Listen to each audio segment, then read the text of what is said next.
Ayan, tayo ay manalangin para sa araw na to, sa ating event, and sa gabing ito para sa mga nasa ibang bansa. Lord, marami pong salamat, Panginoon, sa buhay ng bawat isa na nandito. Panginoon, salamat sa katapatan mo, Panginoon. Tunay na dakila ka, O Diyos, at hindi ka po nagkulang sa amin, Panginoon. Kahit na kami po ay nagkukulang, Panginoon. Marami pong salamat sa kapatawaran na patuloy mong ginagawad sa amin, Lord God.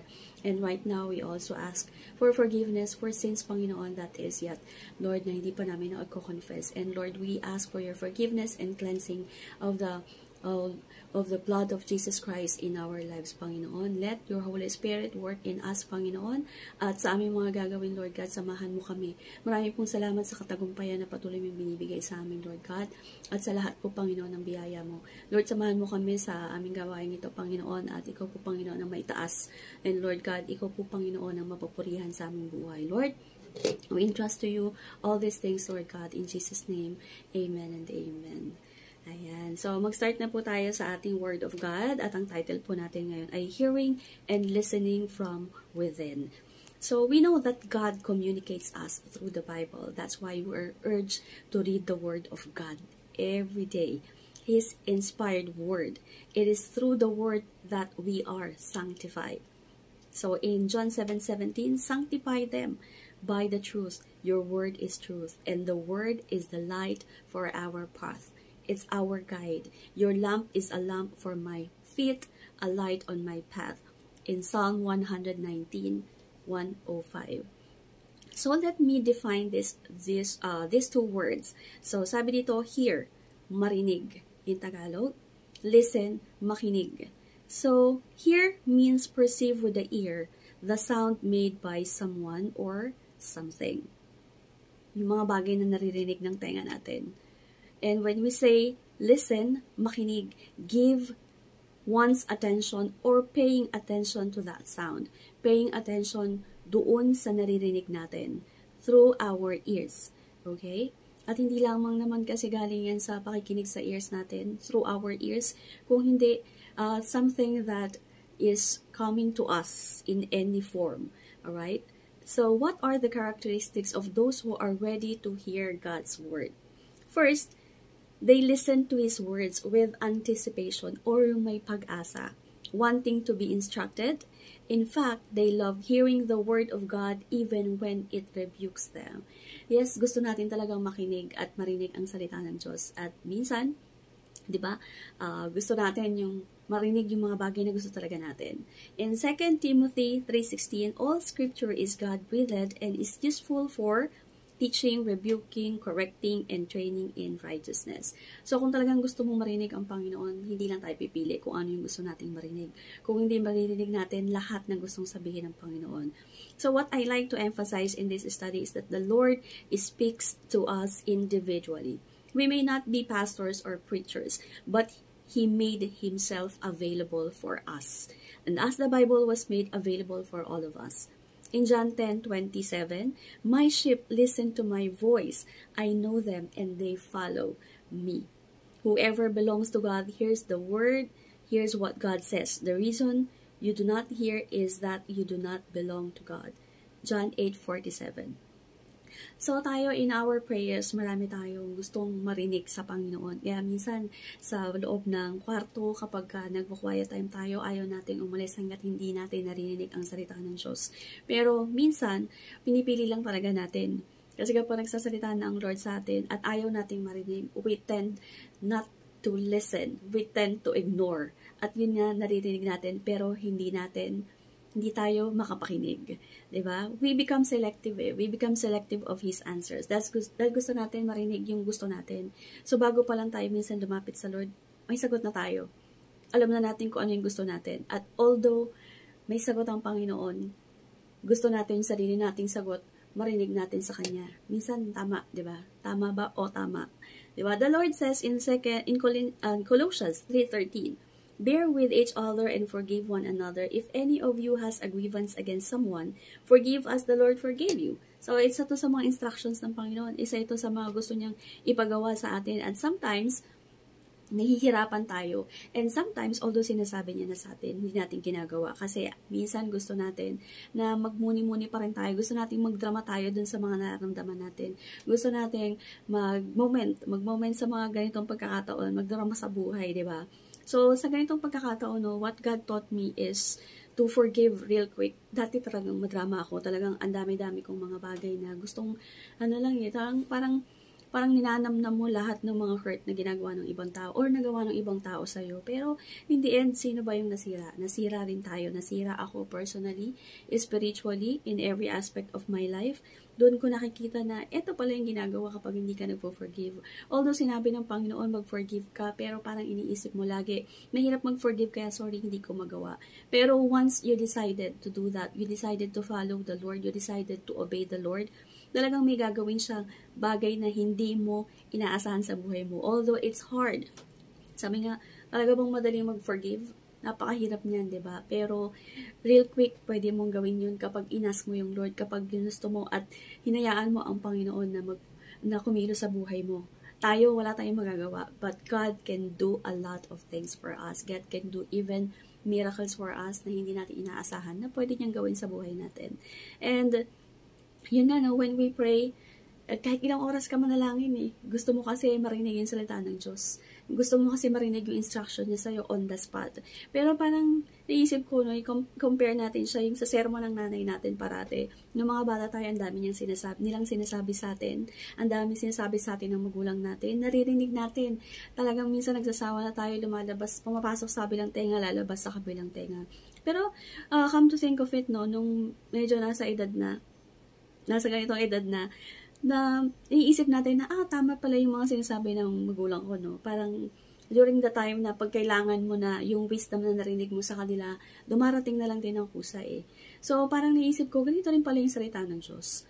Na kapag dumarating na lang siya kapag kailangan mo, although kailangan narinig mo. Hindi pwedeng bigla na lang dumating yung salita ng Diyos sa'yo na hindi mo pa nga ito nabasa at hindi mo pa nga narinig kahit kaninong preachers.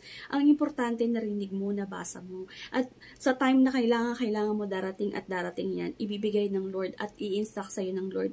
At doon maririnig mo ang Panginoon. Yes, narinig mo, pero this time, mararamdaman mo, makikita mo na nakikinig ka na sa Panginoon. Ganyan si Lord sa buhay natin.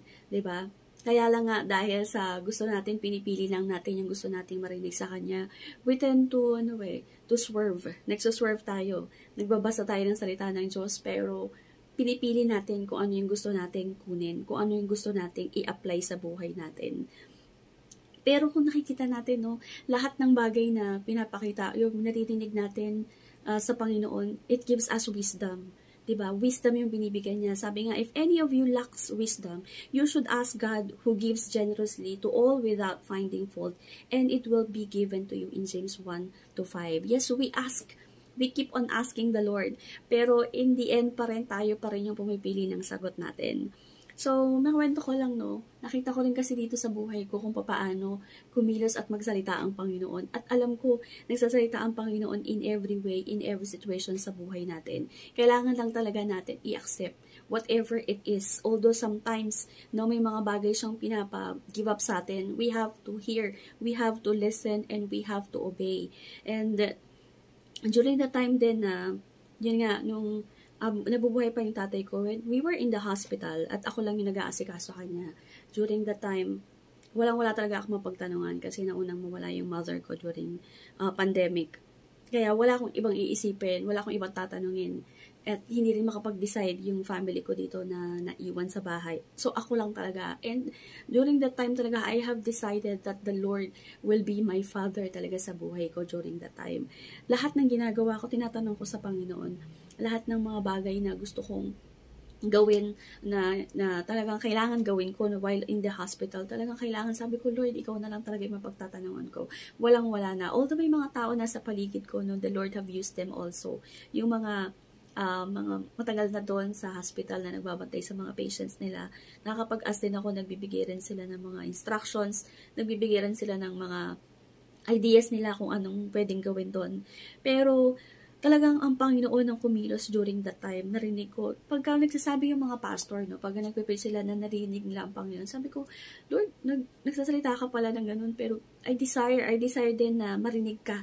Lord, hindi lang dun sa mga narinig kong word of God, pero gusto ko mas marinig kita first hand kung ano yung instruction mo sa akin sa mga bagay na ginagawa ko. And during that time, sa pagkilos ko doon, sa pag-aasikaso ko ng lahat, talagang napakabuti ng Panginoon. Talagang nagsasalita talaga siya. Talagang makikinig lang talaga tayo sa Panginoon. Makikita mo yung wonders, makikita mo yung miracles na ginagawa niya sa buhay mo. Sa pagpila lang doon sa mga bayarin at kung ano-ano pang pag-aasikaso, nakita ko yung kilos ng Panginoon. Kasi I have asked the Lord, I seek the Lord actually. I asked the Lord kung ano yung mga instructions na pwede niyang ibigay sa akin. At during the time, napakahaba ng pila. Lahat pipilahan mo para lang matapos ka doon. Pero binigyan ako ng instruction ng Panginoon dito. Ito ang i-message mo, ito ang tanungin mo, ito ang kausapin mo. At talagang napapadali ng Panginoon lahat ng mga pwede mong gawin. Ibig sabihin, kapag may mga decisions ka, kapag nakinig ka sa Panginoon, talagang mapapadali yung yung mga bagay. Hindi mapapadali ang buhay mo, no? Kasi kapag hindi ka sumunod sa Lord, yun na, malamang mas mapapadali ang buhay mo. Pero, mas mapapadali yung decisions mo kapag talagang nakikinig ka sa Panginoon. Pag talagang alam mo na galing sa Lord yung instructions na yun. So, all throughout, nakita ko na napakabuti ng Panginoon kapag hinanap mo talaga siya, magpapakita talaga siya sa'yo. Talagang lalabas talaga yung spiritual, yung spiritual na pag-connect mo sa Panginoon. At yun talaga yung isang bagay na natutunan ko dun sa mga nangyari sa buhay namin, na nangyari sa buhay ko personally din, at sa family namin. Although nawala yung mga parents ko, pero every time maaalala ko rin kung gaano kabuti ang Panginoon. Kung gaano niya kami inalaw na makalampas dun sa mga ganong situations. So, ayun, ayos ko lahat ng mga pinilahan ko doon, lahat ng mga bagay na kailangan asikasuhin para makalabas ng hospital.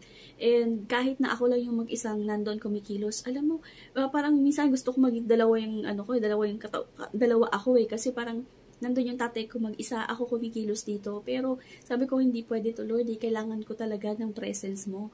Na talagang pagka sinik mo ang Lord, no? Talagang sobrang magpapakita siya sa'yo.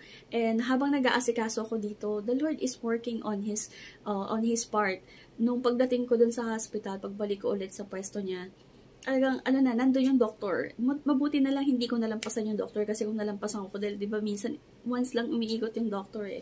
Nung pagkita ko sa doktor at sabi niya, okay, uwi na kayo. So, nakakatuwa lang kasi yung mga inasikaso ko sa labas, naayos naman siya at konting time na lang yung kinailangan ko para talagang makauwi na kami. And God is so good talagang. Hinayaan niya na siya yung kumilos sa buhay namin during that time. Talagang, pag nakikinig tayo sa Panginoon, no? Although, ang dami ko rin mga paglabag sa mga sinasabi ng Lord sa buhay ko. Pero talagang lagi niya binabalik sa path na gusto niya. So, ganun yung ginagawa ng Panginoon sa atin. Kaya minsan marami tayong consequences sa buhay. Kasi, ang dami rin nating pagsuway, di ba? Kaya minsan pag may mga pagsubok ka, nagtatanong ka, ito yung pinakasikat na tanong di ba? Why me? Bakit ako, Lord? Ang sagot, bakit naman hindi ikaw? Di ba? Kung hindi ikaw, sinong gusto mo? Gusto mo bang ituro yung katabi mo? Di ba kapamilya mo din yan? Gusto mo bang ituro yung kaibigan mo? Kung magtanong din yung kaibigan mo, bakit din sila? Di ba? So, yun yung mga tanong pero beforehand pa lang, alam mo, may sagot na ang Panginoon. Sa mga troubles natin, sa mga trials natin, magtatanong tayo, bakit hindi ako? At ba't naman hindi? Nagtatanong tayo, bakit ako, Lord? At ba't naman hindi ikaw? Diba? Exempted ka ba? Wala namang exempted eh. Even Christ Himself, diba? Siya yung nagpapako sa krus dahil sa'yo. Siya yung nagpapako sa krus dahil sa akin, dahil sa kasalanan natin. That's why, may pangako din ng Panginoon kapag nararanasan natin yung mga pagsubok. Ito yung sagot ng Panginoon kung magtatanong tayo ng bakit tayo, diba? Bakit naranasan natin yung mga problema na to? Sabi dito sa Ecclesiastes 9:2-11, all share a common destiny, the righteous and the wicked, the good and the bad, the clean and the unclean, those who offer sacrifices and those who do not. So, di ba? May sagot ang Panginoon. Bakit tayo? So, alam natin nangyayari ang lahat ng bagay sa kahit sino. hindi ka exempted. Pero the good news is that, sa unang Korinto 10:13, sabi, kahit nandun tayo sa gitna ng mga pagsubok na to, wala pang pagsubok na dumating sa inyo na hindi nararanasan ng lahat ng tao. Tapat ang Diyos at hindi niya ipinahihintulot na kayo'y subukin ng higit sa inyong makakaya. Sa halip pagdating ng pagsubok, bibigyan niya kayo ng lakas upang mapagtagumpayan iyon. Alam niyo ba, ito yung verse na ibinigay ng Panginoon sa akin bago mawala yung parents ko, bago mawala yung nanay ko. And all throughout the time na talagang binigay sa akin doon ng Panginoon, paulit-ulit ko tong binasa. At sabi ko, bakit sobrang ng salita na to? Buhay pa yung nanay ko during that time. Pero itong words na to, ito yung paulit-ulit na dumarating sa akin. Ito yung paulit-ulit na binibigay ng Panginoon sa akin. And nakita ko, talagang beforehand pa lang, nagsasalita na ang Panginoon, anak, may darating na pagsubok, kaya mo yan, di ba? So, beforehand pa lang, pine-prepare na tayo ng Panginoon. We just have to, we just have to hear and listen. Kailangan lang talaga nating makinig. Kailangan talaga nating, lumapit sa Panginoon. Let's all get close to the Lord. Ito talaga yun. So, sa lahat ng ginagawa natin. Sabi ko nga, hindi mo kailangan sa mundo ng ng mga backer mo kung saan-saan para magkaroon ka ng mga ganitong bagay, para makuha mo yung ganitong bagay. Ang kailangan mo lang, Panginoon. Ang kailangan mo lang ay Diyos. Nung pumasok ako sa government, sabi ko lang sa Panginoon, alam ko siya yung backer ko. Kasi during that time, ang daming backer Parang ang daming, may mga backer yung iba na kailangan makapasok ka sa DepEd or sa ganitong institusyon kapag makakapasok ka lang kapag meron kang kakilala or what. Sabi ko, mas malaki yung kakilala ko, mas makapangyarihan yung kakilala ko. I have God, diba? At nung nag-apply ako, wala ang pangalan ko dun sa listahan ng mga, ng mga natanggap. Pero, ang buti ng Panginoon, wala talaga ako. Pero nung tinanong ko yung, nasa division office, natanggal lang yung pangalan ko. Pero God is good, diba? Nilagay niya ako doon sa pang-5. Pero sure na yun na makakapasok sa DepEd during that time. Napakabuti lang ng Panginoon kasi talagang all throughout ng buhay ko, alam ko, hindi niya talaga ako pinabayaan. At alam ko lahat tayo hindi pinababayaan ng Diyos. May kanya-kanya tayong kwento sa buhay. Pero eto na yung time na talagang kailangan natin mas higit na mas makinig at malaman or alam natin dapat yung salita at yung boses ng Panginoon na nagsasalita sa atin. Diba? Hindi natin kailangan i-ignore kapag hindi okay sa atin yung sinasabi. And whatever it is, diba? Kailangan yung salita ng Diyos, wala tayong pinipili. Hindi natin yung hinihimay na eto lang yung gusto kong marinig dahil eto lang yung magbe-benefit ako. Diba? So, kung ano man yan, kung pagtuturo man yan, pagtutuwid man yan ng Diyos, tatanggapin natin yun kasi yun yung kailangan natin. Kung paano tayo tinutuwid ng mga magulang natin, kahit na hindi natin gusto, pero alam ng magulang natin na gusto lang nila tayo na maituwid. Ganon din ang Panginoon. Higit ang Panginoon. Gusto ng Panginoon na maituwid tayo. At gusto niya, lumakad tayo doon sa katotohanan niya. Lumakad tayo sa salita niya. At kailangan makinig tayo Yun yung bagay na gusto ng Panginoon sa atin. At yun nga yung pumapasok talaga yung katigasan ng ulo natin. And from since then din naman diba? From Adam and Eve din naman na talagang hindi sila nakinig sa boses ng Diyos. Iba yung pinakinggan nila.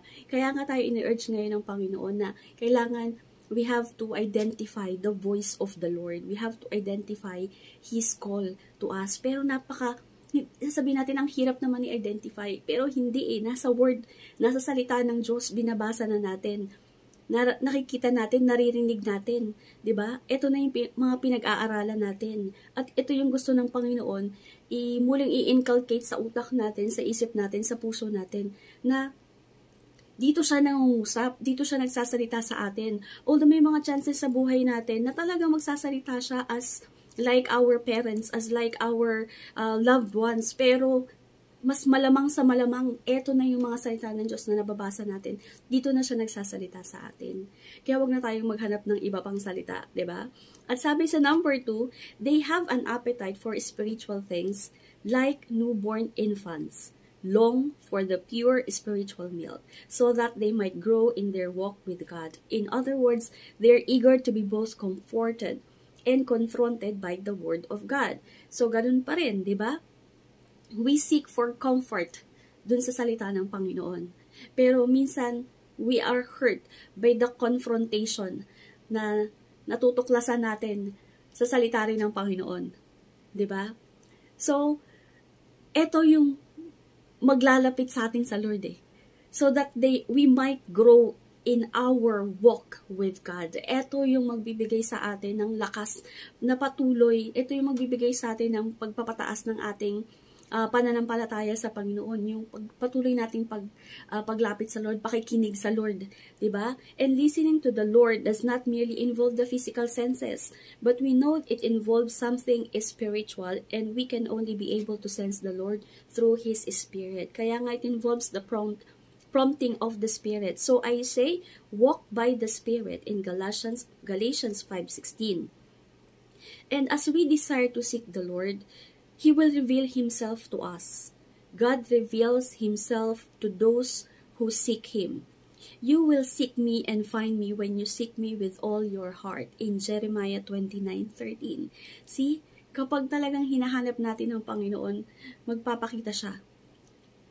Tayo lang talaga ang nagtatago, diba? Tayo lang talaga ang nawawala sa harapan ng Panginoon. Pero ang Diyos, nandyan at nandyan.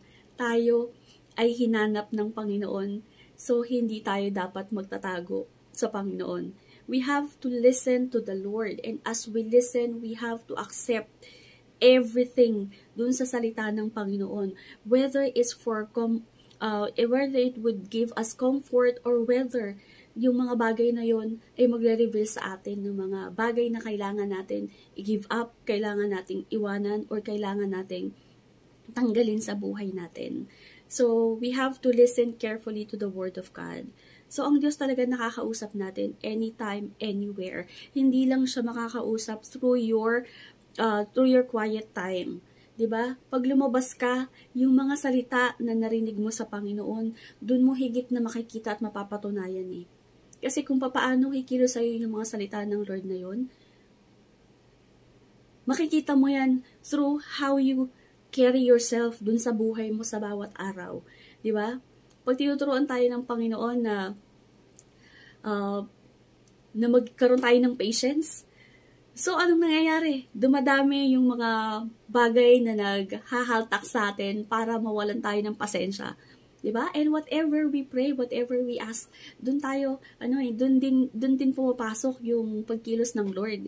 Hindi mo pwedeng sabihin na gusto mo ng patience, bigla ka na lang pasensyosa, bigla ka na lang, nagbago, bigla ka na lang ganun. Pero, hahasain ng Panginoon through dun sa mga nangyayari. Hahasain ka ng Panginoon through dun sa mga nangyayari sa buhay mo sa bawat araw. At doon makikita mo kung paano talaga nagsasalita ang Panginoon sa'yo, kung paano kanya kinakausap in your everyday life. So, isang bagay din na napatunayan ko, kapag tayo with regards to cellphone, kapag wala tayong cellphone, or naiwan natin yung cellphone natin, parang ang laking bagay na nawala sa atin sa buong araw. Kasi inisip natin, baka may mag-message sa atin na importante, baka mayroon tayong ma-miss na mga importante. Minsan, inisip lang natin, baka may ma-miss tayo na mga post ng iba na hindi natin nakita for a day. Diba? Pero, iisipin natin, wala namang ganyan before, diba? Pero nabuhay naman yung mga magulang natin na walang communication doon sa mga magulang nila. Pero, although, importante yung cellphone ngayon kasi it's our way of communicating with each other. Pero, alam niyo sa mga panahon na what if biglang mawala yung signal, 'di ba? Alam natin na hindi yan permanent, but our God is truly permanent. During the time na nasa hospital yung tatay ko, wala kaming cellphone. Wala kaming way para makausap siya. But I just prayed. Kasi before dawn, wala pa ako sa hospital. But I just pray, I keep on praying. Pero, napakabuti ng Panginoon. May tao rin na ginamit siya para makonect namin siya. Makakonect kami sa kanya dun sa hospital. At parang unusual yung pangyayari na yun. Pero God is so good na ginawa niya rin yun. Diba? At nung nasa hospital ako, sabi ko sa Panginoon, Lord, hindi ako pwede magstay sa loob kasi andun yung mga may sakit. may mga COVID at iba't iba pang sakit, may mga nakaratay doon, may mga ano na doon, na nakatubo na doon, hindi kami pwede mag-stay. Pero kailangan kong matulog, kailangan kong magpahinga, Lord. Kaya lang kapag kailangan ako ng tatay ko, papaano ko siya mapupuntahan agad? Sabi ko sa Panginoon, Lord, just give me a ring. Wala siyang cellphone, pero you can give me a ring, di ba? Sabi ko, Panginoon, Lord, i-ring mo na lang ako, gisingin mo na lang ako kapag kailangan niya ako. And ilang beses, no, kapag kailangan niya ako, nagigising ako ng kusa. Nakakaidlip ako nakaka-power nap ako, and that is, importante din sa akin dahil ako yung kumikilos dun sa hospital. Napakabuti ng Panginoon. Alam niyo, diba, hindi tayo makapag-rely sa cellphone all throughout our lives, pero kaya nating mag-rely sa Panginoon. God could be our source of everything. Ang Panginoon yung kumikilos in ways na hindi natin maunawaan, hindi man natin maintindihan right now, pero God works in everything. And sabi nga, and we know that in all things, God works for the good of those who love Him, who have been called according to His purpose, in Romans 8:28. So, kung tinawag ka ng Panginoon para sa purpose ng buhay mo, siya rin ang mag-aayos niyan eh. In every way, in every aspect, in everything, ilalagay niya sa lugar. Minsan tayo lang nawawala sa lugar talaga. Tayo lang talaga yung gumagawa ng paraan para makawala din tayo. Although, ayaw nating mangyari yun. Pero nagagawa natin, di ba? But the Lord is good.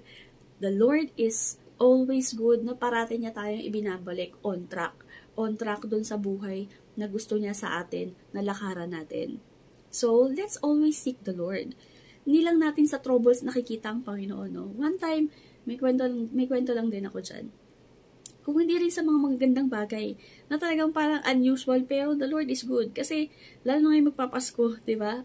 Talagang ilang taon ako hindi nanalo sa mga raffle na yan. So, I prayed. Naisip ko na lang mag-pray talaga. Kasi during the time, may prayer, rin kami sa church. So, sinama ko siya sa prayer, Lord, baka naman pwede akong manalo sa mga raffle, ganyan, diba? And during that time, may event kaming pupuntahan. So, yung asawa ko hindi yan kusang sumasama sa amin. Pero sinabi ko sa kanya, sama ka. At alam nyo, grabe, diba? Sunura lang talaga siya. Oh, yes siya ng yes. At nang pumunta kami dun sa event, ang nakakatuwa, may napakagandang regalo ng Panginoon, diba? So, nanalo ako ng worth 15,000 na mga prizes. At nanalo din siya ng damit, pero mamahalin yung damit. So, pero sa akin din napunta yung damit, kasi pang babae. So, napakabuti ng Panginoon, diba? Parang talagang kahit hindi lang siya sa troubles, hindi lang siya sa troubles mo talagang nakikita, kundi sa lahat ng aspeto. And the greatest thing is that, in every aspect, tatanungin mo ang Panginoon, ano yung ganais niya na makita natin dun sa mga bagay na nangyayari sa atin. Not just in troubles. Kung nag-aas tayo sa Panginoon sa mga troubles natin, bakit ako? Ano yung gusto mo nitong mangyari sa akin, Panginoon? Anong gusto mo matutunan ko sa mga bagay na to? The Lord is good, diba? Pero hindi lang yun sa mga troubles eh. Maging sa napakamagandang bagay na nangyayari sa'yo, behind doon may higit pang magandang bagay na gusto ng Panginoon na maranasan mo. Yun yung doon eh, it's not on the material thing. It's not focused on the material things, but it's focused on how God works in you, 'di ba? Kung paano kumikilos ang Panginoon sa buhay mo. Nandoon yung yun yung bagay na talagang makikita mo, yes, talagang napakabuti ng Panginoon. The Lord truly speaks to us in every aspects of our life. Ang kailangan lang talaga natin ay makinig. Naririnig natin siya pero hindi tayo nakikinig, di ba? Ayaw natin minsan makinig dahil ayaw natin yung sagot niya. At minsan wala siyang sagot.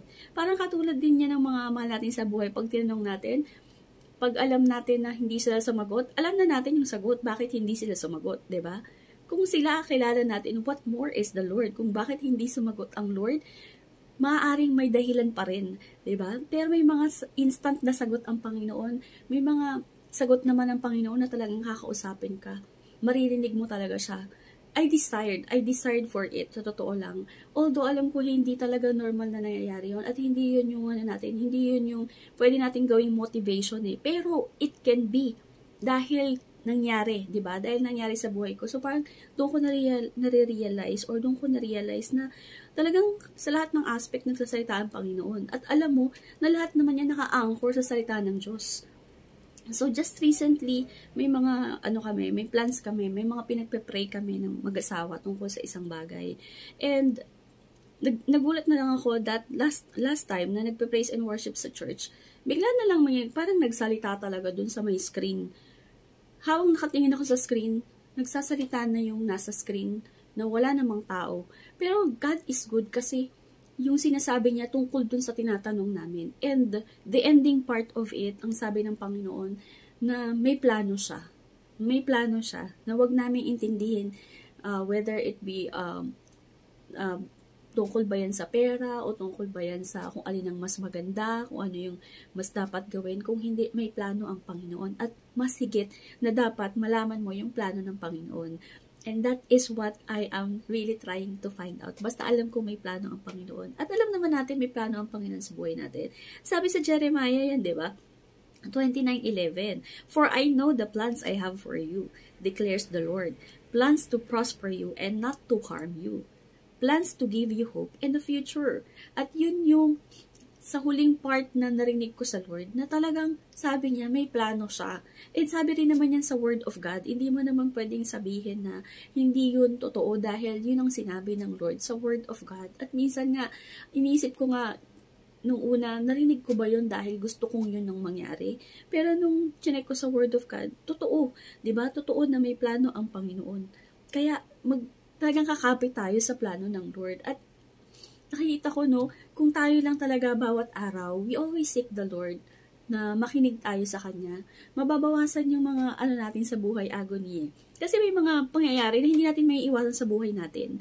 Pero may mga pangyayari naman na consequences lang ng mga ginagawa natin, na consequences ng mga decisions natin. Wherein, pwede naman talaga natin itanong sa Panginoon lahat ng pwede nating maging decisions, major decisions in our lives talaga. Pero siguro yung mga maliliit na decisions sa buhay natin, alam naman na natin kung paano natin yan. So, hindi naman natin pwede itanong everyday na lang kung anong pupuntahan mo, left or right, diba? So, syempre, kapag alam natin na hindi nakakabuti sa atin, alam na natin kung ano yung tama at mali. Pero in a major decision sa buhay natin, alam natin that it will affect our future. So, pwede natin talagang itanong yan sa Lord. Pwede talaga natin yan isik sa Lord. 'Di ba? And the Lord is not deaf. Hindi bingi ang Panginoon para hindi makinig sa atin. Hindi nagtatago ang Panginoon para hindi magpakita sa atin. Dahil sabi nga, if we seek Him, di ba? Magpapakita siya sa atin. If we seek Him with all our hearts, He will reveal to us great and mighty things. I-reveal niya sa buhay natin. Di ba? So, sa panahon ngayon, no, we are in busy days. We are in Christmas seasons, New Year seasons, at marami tayong mga iniisip, marami tayong mga plans na gustong gawin sa buhay, and even maraming voices tayong naririnig kahit saan, left and right, which affects din yung mga decisions natin sa buhay. At minsan, yun yung, dahil season na to ng dapat marami tayong pera, pero bakit, di ba, bakit parang hindi ganun karami, or bakit parang may mga problema pa rin tayo in every aspect, finances and everything.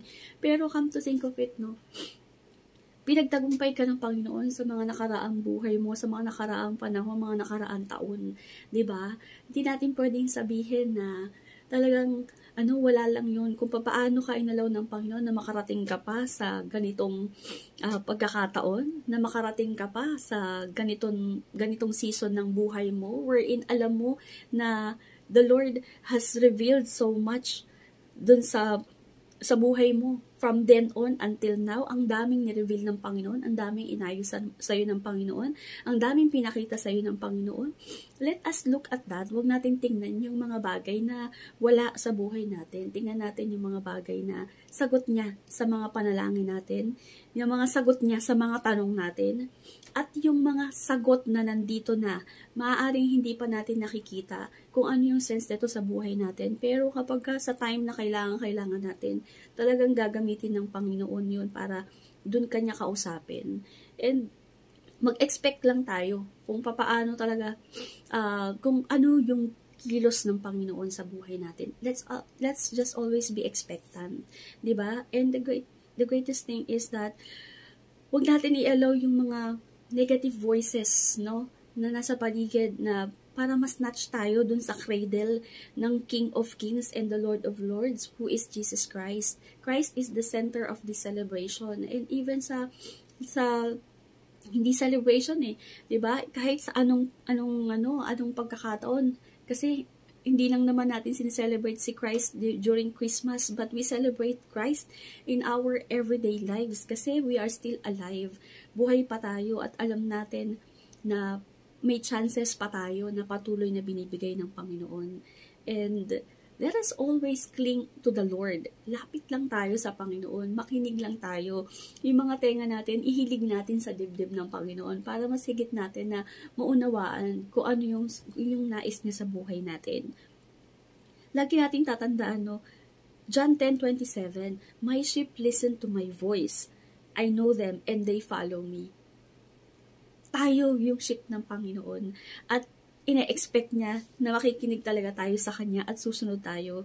And whoever belongs to God hears what God says. The reason you do not hear is that you do not belong to God. Wala ditong hindi belong sa Panginoon. So wala ritong dahilan para hindi natin wala ritong tao na hindi makakapakinig sa Panginoon at wala tayong dahilan na hindi natin marinig ang Panginoon dahil we belong to God, di ba? Tayo ay binili ng Panginoon through His blood. Tayo ay niredeem ng Panginoon dun sa eternal damnation. Diba? So, we belong to God. Therefore, we must listen to the voice from within. We must hear and listen. God is speaking to us in every situations in our lives, whether be it in troubles, in daily routines, and even in our celebrations. Let's listen and discern the will of God for us. And we will surely hear Him if we are willing to. So, listen and obey. And the best thing here is to obey. James wrote, "Do not merely listen to the word and so deceive yourselves. Do what it says in James 1:22. And this is the word of God. Ito yung gustong sabihin sa atin ng Panginoon na makinig ka, di ba? Listen to the Lord at makinig ka sa sinasabi ko. Yun ang nais ng Lord. At gusto niyang sundin niya yun so that talagang mas higit natin na maranasan yung buhay na nais ng Diyos na maranasan natin. It's not perfect, alam natin. Troubles are there talagang. Pero ang Panginoon yung magre-redeem sa atin sa lahat ng mga troubles na yan. And the Lord is good, diba? Sa mga salita niya. So let us keep on praying every time, and let's desire to hear the Lord more, and even these voices na galing talaga sa Panginoon, yung marinig natin at hindi yung voices na gusto lang natin marinig, at even hindi yung voices ng kaaway na ang marinig natin, kung hindi ang boses ng Panginoon yung marinig natin, at hindi rin yung boses ng mga tao sa paligid natin, at hindi rin yung boses natin, kung hindi let the voice of God be heard in our lives. And truly, you will experience the great things na pinapangako niya sa atin. And yun lang, tayo ay manalangin, let's pray. Lord, we thank you, God, for allowing us, Lord God, to be reminded, Panginoon, na tunay na nagsasalita ka sa buhay namin, na maaaring hindi namin napapansin, Panginoon, because of our being so busy. But, Lord, lahat ng mga bagay na meron kami galing din sa'yo. Trabaho man yan, Lord God, finances, Lord, mga business, or whatever we have, Lord, lahat ng maging mga bagay na material na meron kami, galing sa'yo lahat ng to. And sometimes, Lord God, ito pang mga bagay na to, yung nagko-corrupt sa mga isip namin at puso namin, na mabawasan yung time namin na makarinig sa'yo, Panginoon. And Lord, we thank you, Lord God, dahil lagi mo kaming binibigyan ng pagkakataon, new chances sa buhay namin para patuloy na makabalik sa'yo, Lord God. And we thank you, Lord God, for our lives, Panginoon, sa oras na to. And Lord, we entrust to you, Panginoon, yung aming pong Panginoong celebration ng Christmas party, Lord God.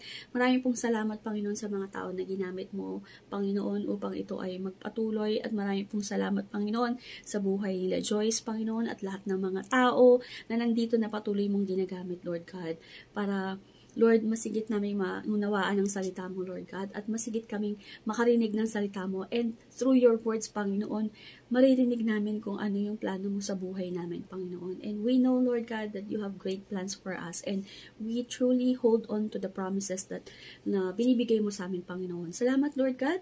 We give you thanks, God. We give you honor. In Jesus' name, amen and amen.